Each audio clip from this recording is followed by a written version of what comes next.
Hoy tenemos la presencia virtual, por supuesto, del profesor Osvaldo Morales. Él es PhD, o sea, doctor en estudios transculturales. Él ha estudiado en Japón, en la Universidad de Waseda, y también es magíster o MBA por ESAN, es profesor de administración en ESAN. Pero además, hablar de la hoja de vida, como la han visto hace un momento en la introducción, es bastante delicioso, muy gratificante saber la calidad de profesionales que tenemos en el Perú. Aun cuando son varios los temas en recursos humanos que él maneja, hoy día vamos a orientarnos al tema del emprendimiento. Osvaldo ha tenido oportunidad de no solamente ser algo así como un pionero en la parte de proyectos de emprendedores en ESAN, que es la escuela en la que trabaja, y que dicho sea de paso es reputada como la principal escuela de posgrado en el Perú, ha aparecido en muchos rankings como la primera en el Perú, sino que además ha desarrollado ese tipo de proyectos para emprendedores que no necesariamente tuvieran una formación superior, pero que sí tuvieran proyectos caminando o en camino de negocios o de nuevos negocios. De tal manera que lo que hoy día vamos a escuchar de él nos interesa a todos aquellos que queremos hacer emprendimientos. Aun cuando la conversación va a ser bastante amplia para darnos un contexto en el que ahora se mueven los negocios, vamos a tratar de sacar el mayor provecho de estos minutos que nos dedica el profesor Morales. Gracias, Osvaldo, por esta entrevista que va a llegar a muchos jóvenes aquí en el Perú. Y arrancamos. Sin más, te damos la bienvenida. De nada, profe, yo le digo de cariño, profesor Otoya, porque gracias a sus enseñanzas comenzamos hace más de 20 años trabajos de consultoría en diferentes temas de recursos humanos, administración, y desde ahí hemos mantenido una relación bastante fluida, de enriquecimiento mutuo, sobre todo en la parte intelectual, pero también hemos visto mucha casuística, mucha aplicación que nos ha permitido a nosotros pues poner en práctica muchos de los conocimientos que vamos adquiriendo, ¿no? Para mí es un gusto estar presente en esta entrevista y yo creo que necesitamos más iniciativas como la de mi carrera, ¿no? Yo creo que el futuro va a depender no solamente del país, sino del mundo, de estas iniciativas que están adelantándose a los escenarios y a lo que ya estamos comenzando a ver, ¿no? Yo creo que el contexto va a variar, ya está cambiando y va a cambiar aún más. Entonces hay que estar preparados. Gracias, Osvaldo. Comencemos con tu visión sobre el futuro. Te he escuchado en varias conferencias muchas ideas acerca de cómo se está transformando la realidad actualmente en el mundo y cómo percibes tú los cambios más importantes que podrían producirse en los próximos años. Acá nos interesa conocer dos cosas, ¿no? ¿Cómo ves tú el futuro, digamos, sin que necesariamente tengas que tener una bola de cristal en los próximos años? ¿Y cómo crees que esto puede afectar a los jóvenes, sean técnicos o profesionales? Perfecto. A ver, lo primero que yo veo es producto un poco de producto negativo de esta pandemia que estamos viviendo, es una profunda crisis económica. El desempleo se va a agudizar aún más, ¿no? Eso es lo inmediato. Yo creo que se vienen unos años en los cuales hay que comenzar a repensar las cosas, ¿no? Veo el uso de mucha tecnología. Creo que la orientación de los negocios va a tener un componente altamente tecnológico en muchas áreas. Veo un desarrollo de temas como por ejemplo la robótica, que hace unos años nos parecía ciencia ficción, aplicación en algunos sectores específicos como por ejemplo la salud. Ahora, a raíz de la pandemia, he tenido conocimiento, por ejemplo, de unidades en Estados Unidos, en Houston, automatizadas, en las cuales un solo médico podía controlar a 20 pacientes sin necesidad de estar en contacto físico, ¿no? Y eso, además de facilitar la calidad de vida, protege al médico. Yo creo que tecnologías, por ejemplo, en sectores como la salud se van a profundizar. El trabajo definitivamente va a cambiar. hemos estado muchos meses en un esquema de cuarentena y aislamiento social en todo el mundo. El trabajo remoto, que en el Perú, por ejemplo, tenía unos tímidos intentos, iniciativa de algunas empresas, se ha generalizado en el mundo. Yo vaticino que ahora a nivel profesional, sobre todo la gente que puede trabajar desde casa, se ha dado cuenta que realmente es posible, ¿no es cierto? Ahora tenemos los medios, tenemos las plataformas virtuales, los centros de trabajo, las grandes empresas se han dado cuenta que pueden ahorrar costos y pueden ser eficientes. Entonces yo veo que muchas de las actividades de futuro que antes las hacíamos en un esquema presencial van a ser virtuales. También veo muchas oportunidades en algunos sectores, y esto concierne mucho al caso del Perú. Hay sectores tradicionales, porque no todo es tecnología, el sector minero y el sector agroindustrial, ¿ya? He tenido por mi trabajo, por mis actividades profesionales y de educación, cercanía con muchos agentes que están trabajando en estos dos sectores. En los próximos años, por ejemplo, a raíz de la crisis económica, muchos países se están refugiando en los metales, ¿no es cierto? China, después del receso que ha tenido, va a volver a montar esa maquinaria que mueve al mundo. Entonces los metales están viviendo un apogeo en el precio. Entonces, por ejemplo, actividades como la minera, que es una actividad tradicional y muy importante en el país, va a generar oportunidades, ¿no? Incluso yo considero que oportunidades no solamente a nivel profesional, sino también a nivel técnico. La agroindustria, en el Perú, la agroindustria es un sector que ha contribuido no solamente a generar puestos de trabajo, sino yo creo que hay toda una industria, hay mucha tecnología también orientada a este sector, y yo creo que son sectores diferentes. También yo veo en el futuro un Perú en el cual inicialmente va a aumentar el emprendimiento. En una primera etapa yo vaticino que va a haber mucha informalidad, ¿no es cierto? Por dos razones. Al inicio es lógico que uno comience de una manera más empírica y comience a poner manos a la obra, como se dice, y posteriormente, conforme los requerimientos y las necesidades vengan, se vaya formalizando, ¿no? Es la ruta original de muchos emprendedores que crearon su empresa familiar y en el tiempo se formalizaron, ¿no? Un poco salteándome de repente un poco las interrogantes. Yo creo que en el futuro la luz del túnel para el país está en la formalización, pero lamentablemente no tenemos las facilidades. Yo creo que nos falta infraestructura, nos falta apoyo. El gobierno, si bien es cierto, quiere proponer nuevas iniciativas, todavía nosotros estamos cargando una mochila pesada de un sistema burocrático complejo, ¿no? Que no da las facilidades. Entonces yo creo que estamos todavía en un camino, ¿no? Un camino que espero que sea ascendente, ¿no? Es un O sea, poco a grandes rasgos. estamos hablando de robótica, telemedicina, Así incorporación muy fuerte de la tecnología al mundo del trabajo, capaz actividades y tareas que se hacían presencial o manualmente, se va a acelerar el proceso de desarrollar instrumentos, herramientas que no solamente permitan cierta distancia entre las personas, sino que mejoren la calidad del trabajo virtual, ¿no? Para quienes hacen trabajo remoto.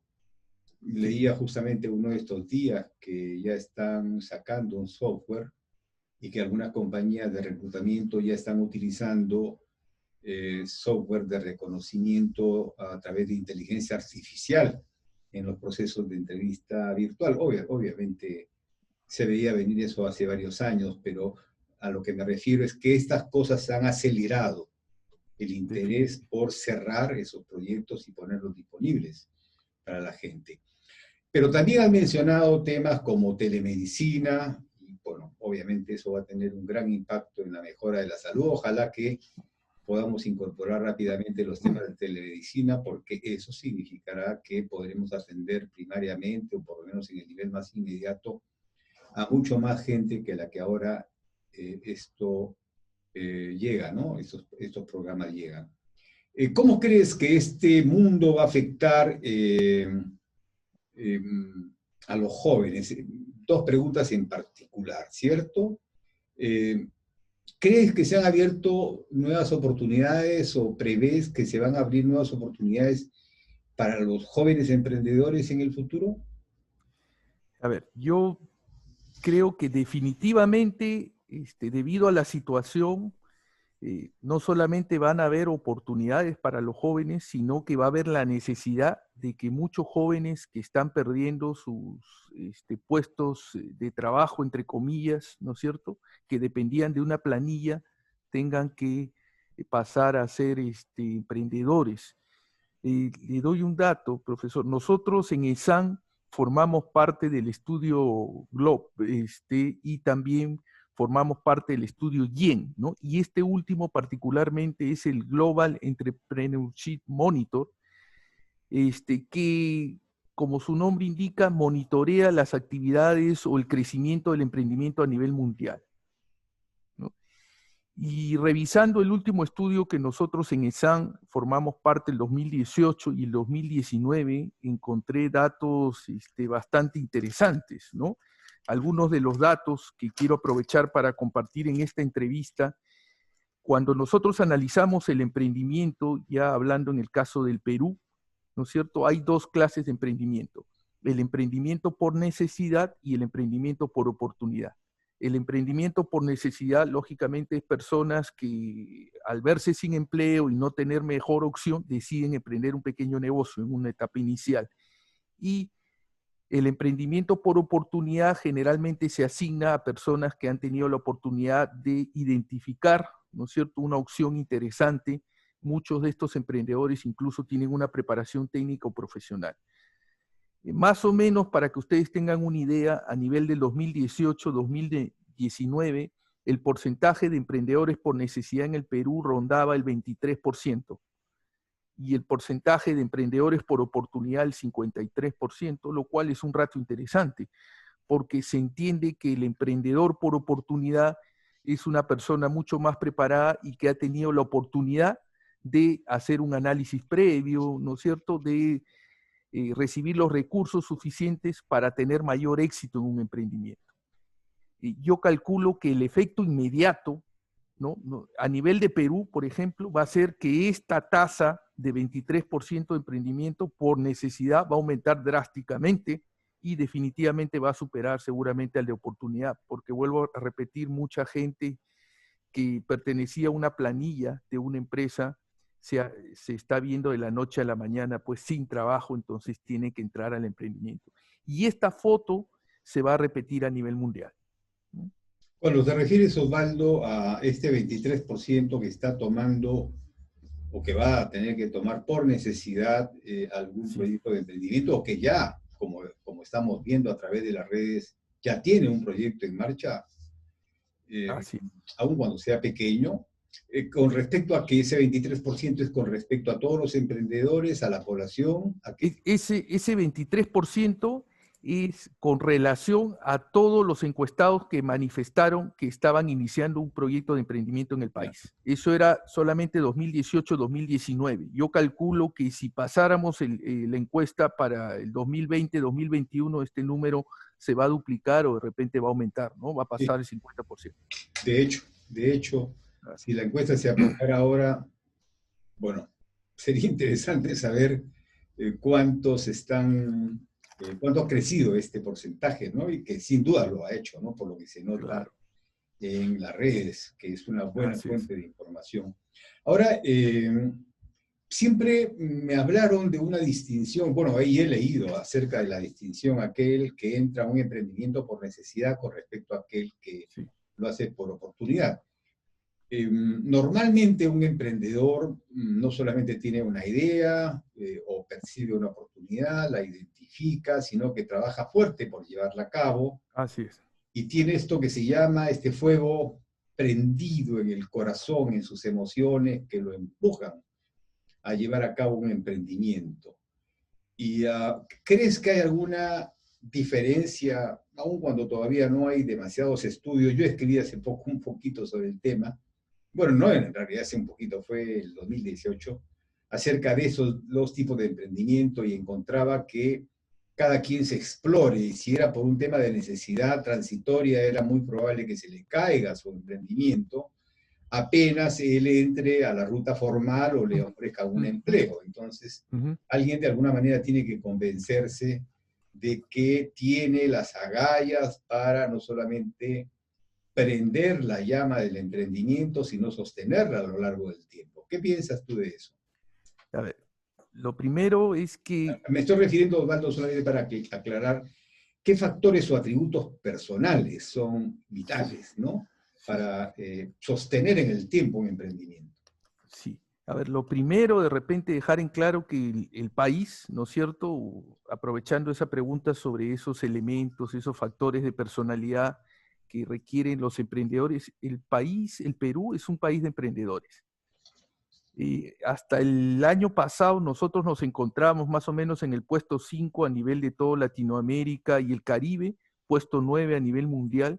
Cuando comenzamos nosotros a participar en estos estudios, en el 2000 más o menos, el Perú llegó a ser en su momento el primer país a nivel mundial en emprendimiento. Eso es lo primero, ¿ya? Quiere decir que hay un espíritu natural. En las entrevistas que yo hago de admisión a los estudiantes profesionales que van a un MBA, más o menos el ratio, un 70-75%, me indica que su deseo, su visión es ser emprendedor. ¿No? Eso es curioso, ¿eh? Son profesionales que van a estudiar un MBA y el 90% está trabajando en una empresa, pero su sueño es ser emprendedor, ¿no? Entonces yo diría, lo primero que necesita una persona es estar convencido que definitivamente enamorado de la idea de en algún momento poner su propio negocio, ser independiente. Y esto no me extraña nada porque en el mismo estudio que yo les hablo del Yin, había una pregunta que habla sobre el estatus social de ser emprendedor. Y más del 65% de encuestados opinaron que ser emprendedor era una buena opción empresarial, ¿no?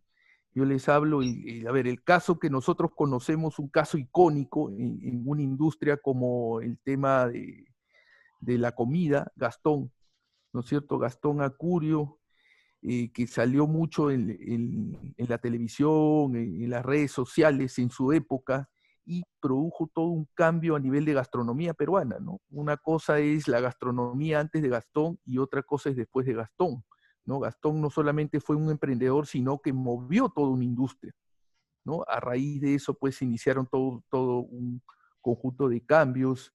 Por ejemplo, tenemos Le Cordon Bleu, que es una de las pocas escuelas a nivel mundial francesa en Latinoamérica, ¿no es cierto? La tenemos acá en el Perú. Ser chef antes de Gastón de repente era ser cocinero. Yo me acercaba a mi papá y le decía, oye, quiero estudiar cocina y esa no era una opción viable. Ahora tenemos muchas más opciones Estamos jóvenes. hablando de los 80, por sí, ¿no? Estamos hablando de los 80, ¿no? Entonces, Capaz la época en la que mucha gente que nos ve o nos escucha en este momento recién estaba naciendo, estaba por claro, nacer. estaba por nacer, ¿no? Entonces, lo que yo quiero decirles es que ahora ser emprendedor está bien visto, ¿no es cierto? Y no solo eso, sino que no deben sentirse avergonzados de hablar con sus padres y decirles, oye, papá, yo estoy contento, he estudiado, quiero ser técnico, quiero ser profesional, pero mi sueño es ser independiente y tener mi propio negocio, ¿no? O sea, estar convencido que realmente ese es su camino. Sí. Segundo, sí, ¿no? Yo creo que el emprendedor debe prepararse, ¿ya? Y un poco, profe, la diferencia es de que efectivamente muchos de estos emprendimientos iniciales, que son por necesidad, no sobreviven, ¿ya? Más o menos a nivel de este estudio, nosotros estimamos que los que pasan los 3 años y medio, ya puede considerarse que están en una segunda etapa de maduración y tienen muchas opciones de sobrevivir en el mercado, ¿no? Entonces, la preparación. Esto también es interesante porque a raíz del nuevo contexto que estamos viviendo, también va a haber una revolución de la educación. A mí me llamó la atención mucho hace 4 semanas que Google haga un anuncio y ellos dijeron, en Estados Unidos primero se está viviendo una crisis global a raíz de la pandemia y nosotros anunciamos que vamos a sacar programas de educación de nivel profesional de solamente 6 meses y vamos a competir con las universidades de carreras de 4, de 5 años, ¿no es cierto? Y no solo eso, sino que nosotros vamos a ofrecer el nexo entre la persona que ha sido capacitada en nuestras plataformas y los centros de trabajo. Incluso hacían estimados de sueldos muy interesantes y muy atractivos, ¿no? Entonces, lo que quiero decirles a los emprendedores es, incluso la educación tradicional, técnica y universitaria como la conocemos va a cambiar. Ahora tenemos MOOCs que son online, que son gratuitos, entonces todo está cambiando. Entonces, un segundo atributo es ustedes deben prepararse para esos cambios. No basta con tener el sueño de querer ser independiente, querer ser emprendedor, hay que estudiar y hay que prepararse. Y vuelvo a repetir, la vía formal ya no va a ser la única ni de repente la más usada, sino vamos a tener otras vías que ya las tenemos de alguna manera. Estos MOOC son Massive Open Online Courses, por sus siglas en inglés, que son cursos masivos gratuitos que en su oportunidad se iniciaron entre una alianza entre Harvard y el MIT. Un curso de estos tipos gratuito online de robótica, por ejemplo, puede tener alrededor de 200,000 alumnos a nivel mundial, ¿no? Entonces, las condiciones están dadas, es cuestión de prepararse. Claro. Y Los un jóvenes tercer, pueden buscar los MOOC a través de googlear MOOC, ¿cierto? MOOC. Ese, Sí, MOOC. Esas son las siglas en inglés. correcto. Esas Y son van las a siglas. llegar a través de ese Van a enlace, llegar, de esa van a búsqueda, encontrar, a van a múltiples encontrar opciones, ¿cierto? múltiples opciones, ¿no? Gratuitas, y la verdad que yo creo que estamos en ese camino, ¿no? Y un tercer elemento que no quiero dejar de pasar, que considero importante, en tiempos en los que vivimos hay que tener resiliencia, ¿no es cierto? Resiliencia es la capacidad de levantarse frente a un trauma que puede ser ocasionado por una pérdida, pero yo creo que también lo podemos aplicar a este tipo de experiencias. Ujú. Ahora, a raíz de la pandemia, por ejemplo, en el sector de restaurantes, hoteles, se calcula que más de un 30% de empresas ahorita han tenido que quebrar. Entonces, si yo como emprendedor en una etapa inicial o ya teniendo un negocio en marcha, me veo en la necesidad de cerrarlo, tengo que tener la capacidad de volver a levantarme, ¿no es cierto? Entonces, yo creo que esa resiliencia aplicada al tema de negocios también va a ser una característica importante de un emprendedor, ¿no? Y de los jóvenes. Me parece sumamente interesante lo que Osvaldo has mencionado. Me hizo recordar un estudio, bueno, no sé si todavía lo seguirán haciendo anualmente, lo que se denomina el CADE estudiantil, Sí. pero los reportes que quiero haber leído 2016-2017 me sorprendieron cuando los comparé históricamente, porque los vienen haciendo muchos años, en junio o julio de cada año, es cómo había subido la cantidad de jóvenes egresados de universidades que piensan, opinan, no digo que lo hayan hecho, sino piensan, opinan, que desean tener un emprendimiento o comenzar un emprendimiento, más del 50% de la gente, ¿no? Y cuando tú sumas cifras, encuentras que más del 90% de la gente quiere ser independiente luego de haber adquirido cierta experiencia, por ejemplo, 5 años de experiencia, y entonces se lanza un emprendimiento. Pero claro, iniciar un emprendimiento involucra considerar varios factores. ¿Qué consejos le darías a un potencial o a un futuro emprendedor de factores que debe pensar, reflexionar, considerar antes de iniciar un emprendimiento? ¿Qué limitaciones o dificultades crees que podrían enfrentar? Bueno, obviamente la pregunta es cómo aconsejas a las personas para que puedan superar las limitaciones, ¿no? Entonces, en resumen, ¿en qué debe reflexionar y pensar un emprendedor? ¿Qué limitaciones o dificultades debe estar dispuesto a enfrentar? ¿Y cómo aconseja superar esas limitaciones? Perfecto. A ver, yo creo que entre los factores que un emprendedor debe tomar en cuenta, a ver, lo primero es que debe estar abierto a oportunidades. Ahora en este mundo interconectado, nosotros lo que más tenemos, a diferencia de años atrás, es información, ¿no? Entonces, hay muchas cosas que ya están creadas en otras realidades. Entonces, yo creo que si nosotros tenemos la capacidad de explorar, de investigar, de tener esa curiosidad que nos permita a nosotros ir generando ideas creativas interesantes, es un primer elemento importante, ¿no? Segundo elemento, a ver, no hay que tratar de abarcar cosas muy grandes. ¿no es cierto? Sino hay que tomar conciencia de cuáles son mis fortalezas personales, mis fortalezas familiares, la educación, los conocimientos con los que yo cuento, ¿no? Y acá quiero, profe, poner un ejemplo muy concreto. Si yo soy un joven, de repente de Huancayo, ¿no es cierto? Y pertenezco a una comunidad que por las circunstancias está teniendo relaciones con una minera, ¿no es cierto?, que está explotando una zona. Entonces yo les digo, de repente no tengo necesidad de ir a Lima o de pensar en algo muy extraordinario, sino tengo a la mano la posibilidad de generar proyectos relacionados a la minera, ¿no es cierto?, que le da valor a mi comunidad, ¿no? Y yo he tenido la oportunidad a través de mis alumnos de pregrado y algunos de los proyectos que hemos dirigido en el Centro de Emprendimiento de SAN, ¿no es cierto?, jóvenes que iniciaron un emprendimiento poniendo un pequeño hotel, por ejemplo, ¿no? Orientado a familiares de personal que trabajaba en la minera, ¿no? Entonces ellos dijeron, oye, nosotros tenemos una minera, hay mucha gente que viene, a veces las personas por diferentes razones no pueden bajar a su ciudad, entonces la familia viene y necesita un lugar, ¿no es cierto?, acogedor. Conozco el caso de un joven que estaba estudiando una carrera técnica y juntó algo de plata y se compró una combi, ¿no es cierto? Y esa persona se encargaba de dar servicios de movilidad a la minera, ¿no es cierto?, con su pequeña combi.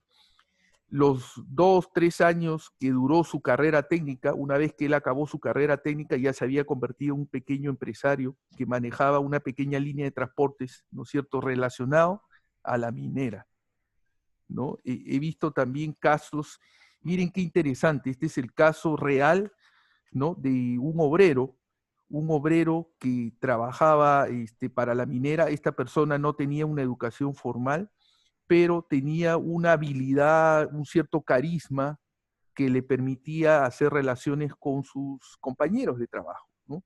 No sé si ustedes saben, pero debido a diferentes circunstancias, hay veces en las cuales la minera tiene dificultades para reclutar personal obrero, ¿no? Entonces, a veces contrata empresas, compañías. Esta persona se dio cuenta de esa oportunidad y decidió, ¿no es cierto?, generar una pequeña red de amigos obreros que trabajaban en toda la zona de Huancayo. Entonces un día su jefe le dijo, oye, Roberto, tengo problemas, necesito 50 personas, pero este fin de semana urgente. Entonces Roberto le dijo, no te preocupes, déjamelo a mí. Pudo colocar a través de estas redes informales, ¿no?, internet, sus mensajes, trajo 50 personas, entre vecinos, amigos de la comunidad, y a partir de ahí él se dio cuenta que había una oportunidad de negocio, ¿no? ¿Ustedes creen que Roberto sigue siendo obrero? No, Roberto se ha dedicado y ha creado una pequeña empresa que se dedica a brindar personal. Entonces yo les digo, las oportunidades están más cerca de lo que nos imaginamos. Hay otras opciones, hay jóvenes profesionales también que tienen otra orientación, por ejemplo, la gente de sistemas. Veo muchas oportunidades en emprendimientos tipo Silicon Valley, orientados a tecnología. Pero lo que quiero decirles es que eso no es una limitación, ¿no? A veces las oportunidades están más cerca de lo que pensamos, a la vuelta de la casa, ¿no? Entonces, ¿qué empresas son las que están trabajando en nuestra comunidad? ¿Qué oportunidades se pueden desarrollar que me pueden ayudar a mí a crear mi propio negocio? Bueno, respecto a la experiencia que has comentado, allá hace unos 8 o 10 años, quiero indicarte, la fuente para reclutar en construcción oficiales, a veces oficiales especializados, en una época en la que el WhatsApp todavía no existía, eran los maestros de obra y los capataces. Ellos tenían una relación a mano de la gente más destacada por especialidad, y entonces cuando uno requería personal especializado o genérico para una determinada obra, apelaba a personas que ya conocíamos, tenían esas relaciones y ellos te vestían, así se llamaba, te vestían Claro, los puestos de una obra con mucha rapidez, y eso claro. ahora con la tecnología pues nos da francamente muchas posibilidades, ¿cierto? Claro.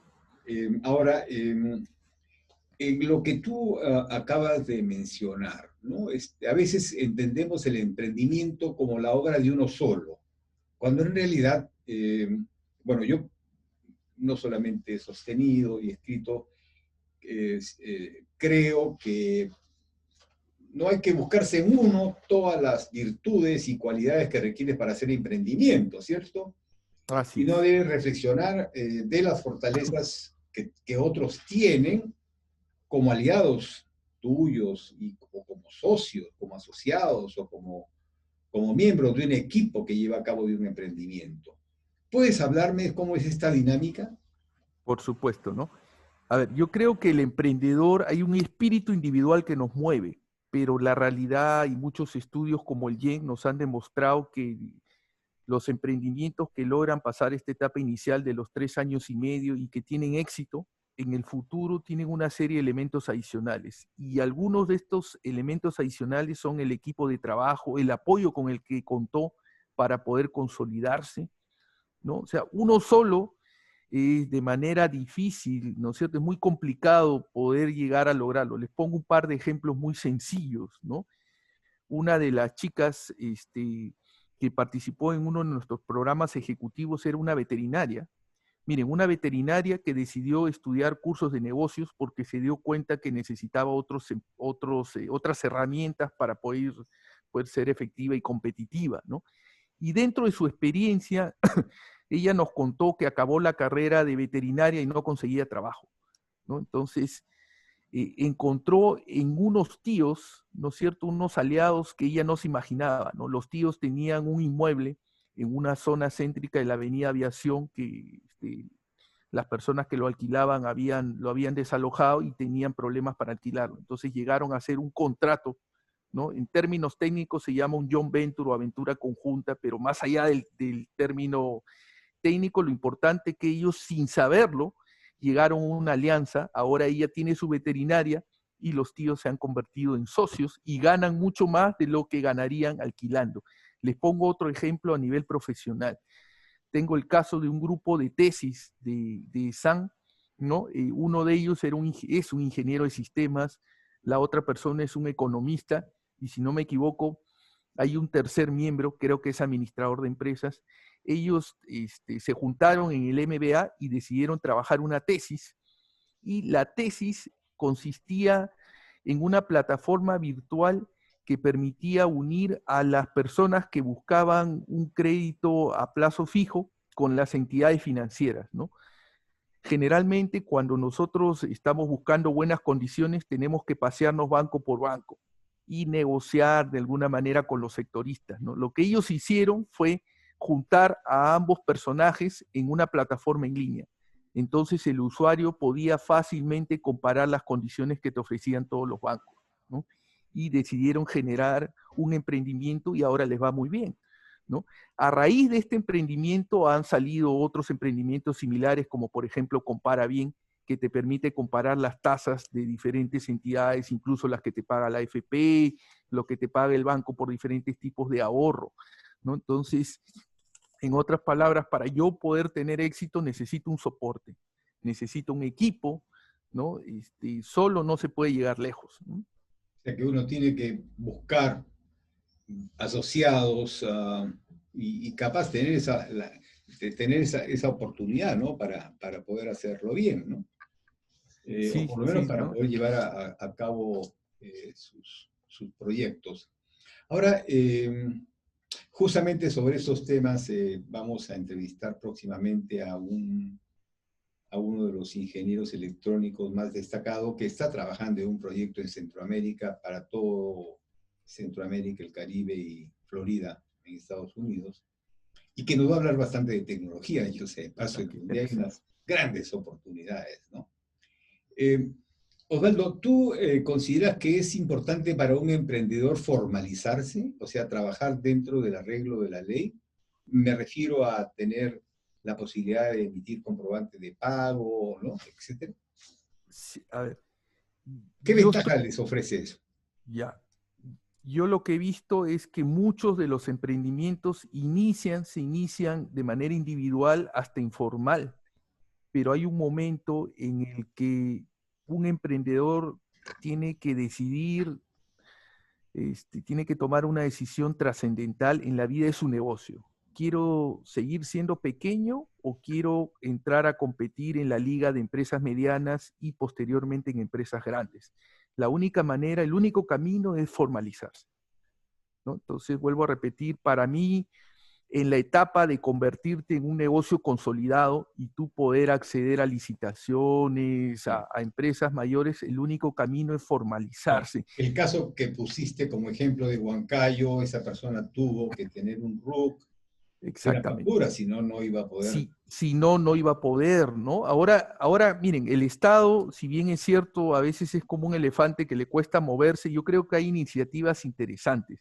No sé si han visto, a raíz de las circunstancias, mucha gente ha comenzado a importar mascarillas, productos de China, termómetros, y tenemos familiares, amigos que están vendiendo. ¿Y por qué esto es posible? Porque hay algunas iniciativas, por ejemplo, la vez pasada conversando con un amigo me comentaba de un programa Importa Fácil, ¿no? No sé si alguno de ustedes conocen. Es un programa orientado a personas naturales y pequeñas empresas que importen hasta un monto de $2.000 por cada operación, ¿ya? Y es un convenio que hace la SUNAT con Serpos, ¿no? Miren, interesante. Te facilita de alguna manera el pago de tributos, la posibilidad de que tú tramites tu RUC, y si la importación de una operación pequeñita no pasa los $200, incluso te exoneran de impuestos. Miren, ¿ah? En lugar de estar peleándote con todo el mundo, te exoneran de impuestos y tus artículos, tus mascarillas llegan a la puerta de tu casa para que tú los puedas ofrecer de manera online. O Entonces cualquier artículo que tú pidas cualquier de artículo, ¿no? Alibaba, Amazon. Cualquier artículo, ¿no? Entonces lo interesante es que ahora el mercado, la realidad está acercando la posibilidad de formalizarnos, entonces ya no hay excusa, ¿no? Vuelvo a repetir, si yo quiero trascender, la única manera va a ser pasar esa valla. Uno de los temas, aun cuando yo sé que no es tu campo, pero lo has visto en algún momento, es que hay muchos emprendedores muy buenos en la parte creativa.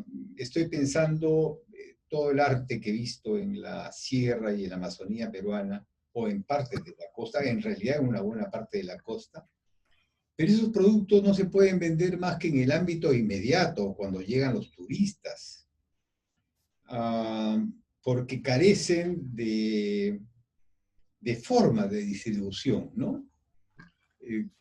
Entonces, uno llega a la conclusión de que no basta con tener una buena idea, sino que además, muy bien, cómo vas a distribuir tus productos, ¿no? O incluso cómo los vas a cobrar, ¿no?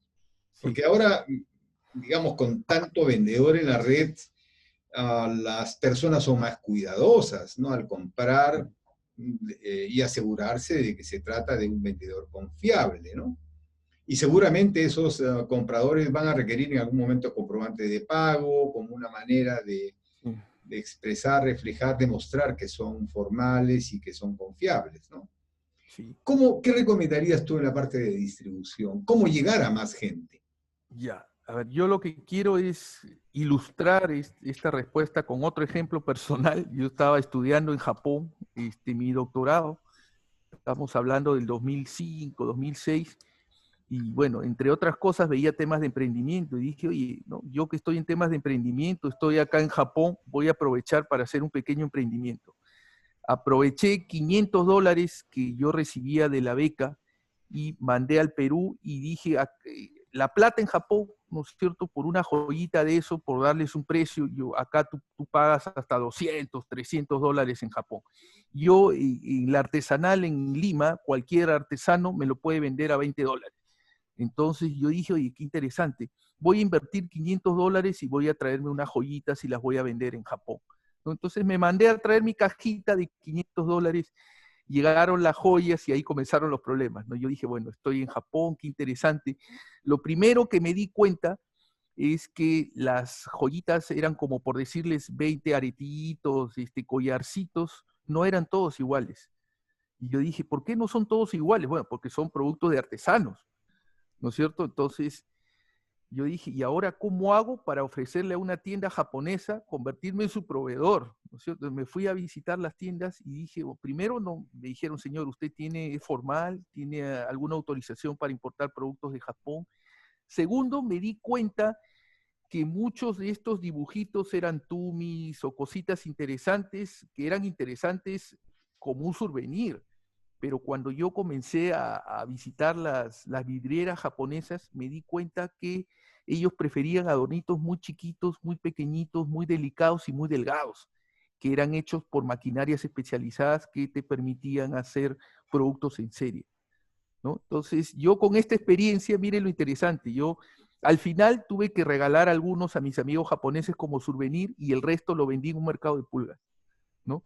Lógicamente recuperé la plata, pero al final me di cuenta que uno de los principales errores de los emprendedores es que nosotros tenemos una idea de la oferta, ¿no es cierto? Pero no nos preocupamos del mercado.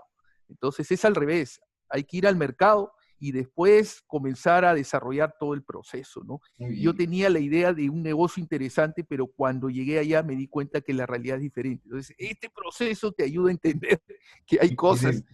que uno Sí, toca, ¿no? o sea, uno tiene que ver la demanda y, bueno, el mercado, ¿cierto? Así es, así es. Y Las reglas formales o informales o incluso culturales, ¿no? así es, de venta, ¿no es cierto? A mí en la vida me iban a permitir una empresa formal japonesa que yo me convierta en un proveedor, ¿no? Yo era un becario que estaba recibiendo, ¿no? Entonces no había manera de que yo entre ese canal.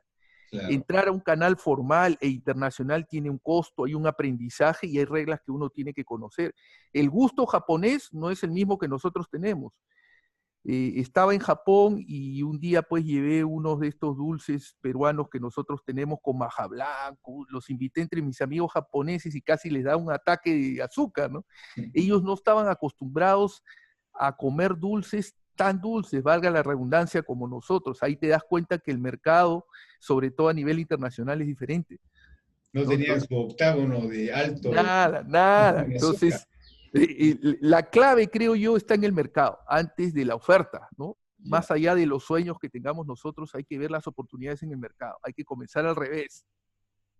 Osvaldo, bueno, quiero aprovechar tu gran conocimiento de tanto tema valioso para la gente que nos ve y nos escucha.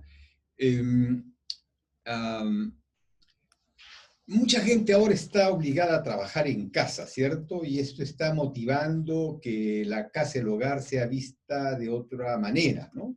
Ujú. Los espacios, el tamaño de los muebles, la organización interna, la búsqueda de espacios más solitarios que le permitan hacer una actividad más concentradamente. En fin, son tantas cosas que se están generando, ¿no?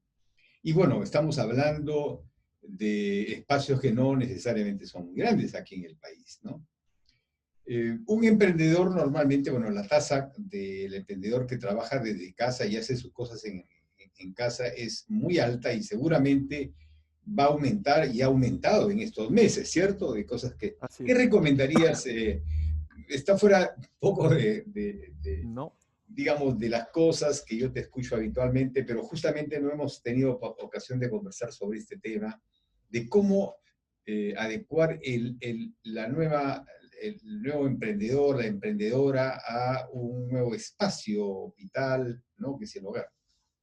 ya es una excelente pregunta, ¿no? A ver, yo les diría, Japón es una potencia mundial, los últimos años ha tenido, sobre todo en el tema tecnológico, ahora tenemos China, ¿no? Bueno, por supuesto, pero Japón siempre ha sido un referente.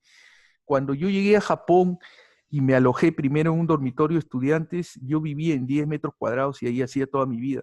Al comienzo me estresaba, ¿no es cierto? Después del año me mudé a un departamento de 15 metros cuadrados. Era un lujo, ¿no? Entonces, el espacio está en nuestra cabeza. Nosotros tenemos espacio, sino que hay que regularlo, hay que administrarlo, ¿no? Y ahora, por otro lado, a raíz de la pandemia, en mi caso me incluyo, muchos nos estamos viendo obligados a combinar las etapas familiar, no tienes al niño corriendo por ahí, la esposa haciendo sus cosas, tú también, entonces hay que administrar. Pero yo creo que en lugar de verlo como un problema, hay que verlo como una oportunidad, ¿no? Ya no tengo que estar en el tráfico de 2 horas de repente para llegar a mi centro de labores, ¿no es cierto? Desde mi casa la tengo que convertir estratégicamente y un espacio, en este momento yo les cuento que estoy en mi sala, que cuando pase la pandemia seguramente voy a recibir a algunos amigos, cenaré, pero ahorita se ha convertido en mi oficina. Entonces, no necesitamos transformaciones drásticas, es simplemente ordenarnos y dedicar un espacio y orientarlo en nuestras actividades. Entonces, vuelvo a repetir, hay que verlo como una oportunidad, ¿no? Ahora nos evitamos el tráfico, tenemos más tiempo para hacer otras cosas, ese tiempo lo podemos dedicar a hacer algo de ejercicio, a estar con la familia, entonces la concepción también está variando, ¿no? Entonces creo que hay que verlo como una oportunidad, más que como un problema, como una dificultad. Es un excelente comentario, Osvaldo, para concluir esta entrevista.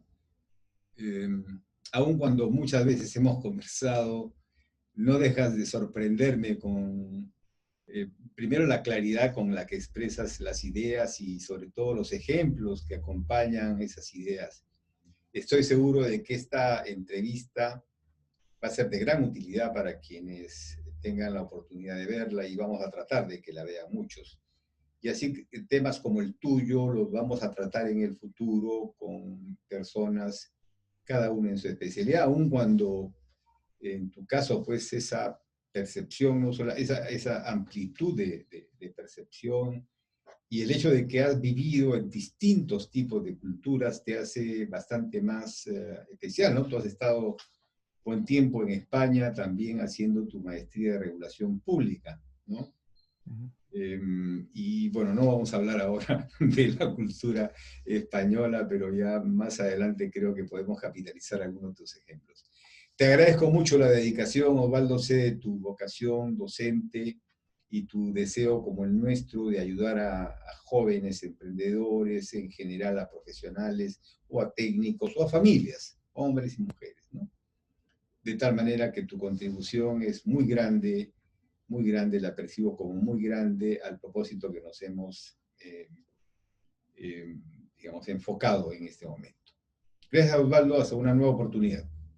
Nada, simplemente agradecer por la oportunidad y decirles que yo me siento identificada un poco con el objetivo, con la misión y la visión de mi carrera, ¿no? Yo creo que el futuro, la parte de voluntariado, la parte de colaboración, de generar esas redes sociales que nos permitan impactar en la sociedad, van a ser un sello, ¿no es cierto?, de la nueva humanidad que nos toca vivir.